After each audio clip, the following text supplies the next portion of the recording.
By the time that I got to high school and I was placed into the ELD classroom, I was in something that is called, or was called in my time, academic tracking, where they placed me into the ELD classroom for the rest of my academic career. So I was put into an ELD classroom even though I spoke English fluently.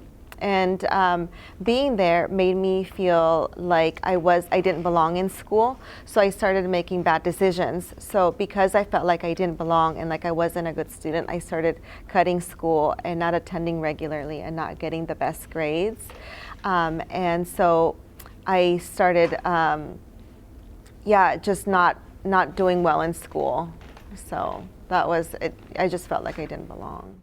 My last year of high school, because I was tracked into the ELD classroom, my last year of high school, I was helping the ELD students learn English. So we had a career fair, and at this career fair, I was translating for the new English learners.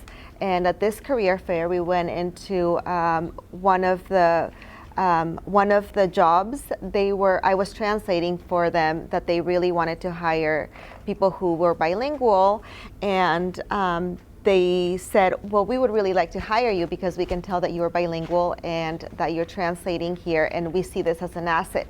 It's the first time that I saw the fact that I spoke Spanish and English as an asset. And I started working at this bank, eventually they wanted me to go back to school, and I thought, oh no, I can't go back to school because they're gonna find out that I'm not good at school. Like, they're gonna find out that I don't do well in school, that I'm not smart enough. Well, eventually they said, well, we are going to pay for your school. We really want you to be in a leadership position because you're bilingual, and we think that you're an asset, and we're gonna pay for your school, and we just need you to go. And because I was bilingual and I was a first generation student, then I also got something that was called a BOG waiver at the Santa Rosa Junior College, which is something that actually, because I was a low income student, that also paid for me to go to school. And so I started going, and so I was getting paid for going to school, and because my job made me go, then I wanted to make sure that I got really good grades. So it was the first time in my academic career that I started getting good grades, and I was getting paid to go to school because I was a low-income student. And then I started getting scholarships because I was getting A's. So I was actually making money for going to school, and it was the first time that I believed that I was smart enough to go to school. Eventually, after working in banking for 10 years, I became a mom. And I had kids of my own, and I became a stay-at-home mom. I quit my banking career, and I just stayed at home and took care of my kids. And as a stay-at-home mom, I realized that I really wanted to get back into working. And I realized that if I got back into work, I really wanted to do something meaningful with my life.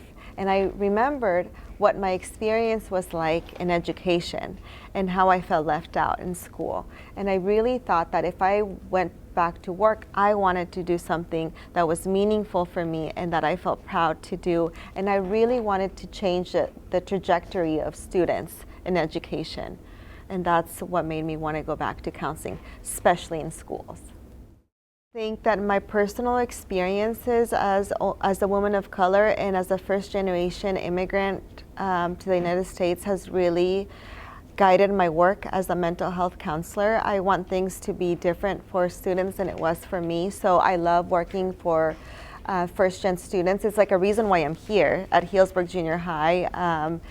And it's a reason why I've worked at Healdsburg High School. I also worked in the Roseland School District in Santa Rosa, so a lot of my work is really driven by my experiences as a woman of color and a first-generation immigrant student myself. And I also, besides what I bring in myself, I think that students who are Latina, Latine, first-gen students, I think that they're automatically drawn to me for the same reason. Like, there is this automatic comfort that they feel when they come to me as like this shared knowledge that we have together, which is like a gift and a privilege that I have and I hold, and so they can come to me with whatever they're feeling, which is in regards to like racism or sexism, or if they're feeling excluded or left out, they feel really comfortable in coming to me and sharing those experiences with me and working those out together. So I think in those ways, I think that those really drive the work that I do. Also in education, I can usually point out ways in which students are being left out or segregated or discriminated against now as an adult, which I didn't see as a student in the education system myself when I was in it. There isn't anything that I would do differently. I think that all of the things that have happened in my educational experience led me to where I am today. And I think that they have empowered me to be the counselor that I am. And that's why I'm so passionate in the job that I do. And that's what I was so passionate to do the work that I do with students today.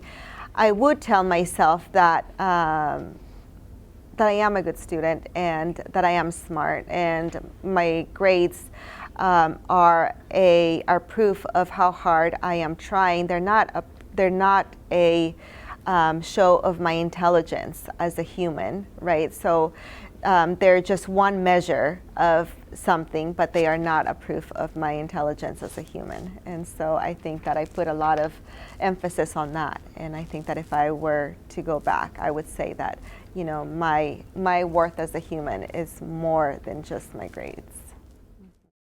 Build community within each other, and so just rely on your friends and do things that make you happy, and yeah, just spend time with people that you love, doing things that you like to do, and make sure that if you are feeling like you need additional support, that you come and see a counselor.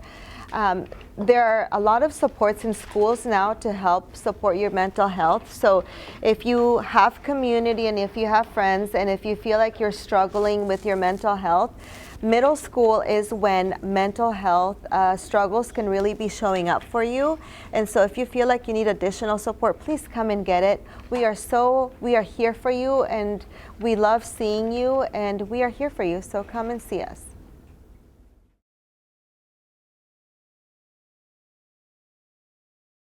Hi, my name is Bella St. Clair. Hi, my name is Lupe Perez. Hi, my name is Oliver Omana. Hi, I'm Jonathan Martinez de Leon. Hi, I'm Angel Francisco Perez. Hi, I'm Mar Gonzalez. Hi, I'm Jocelyn Martinez.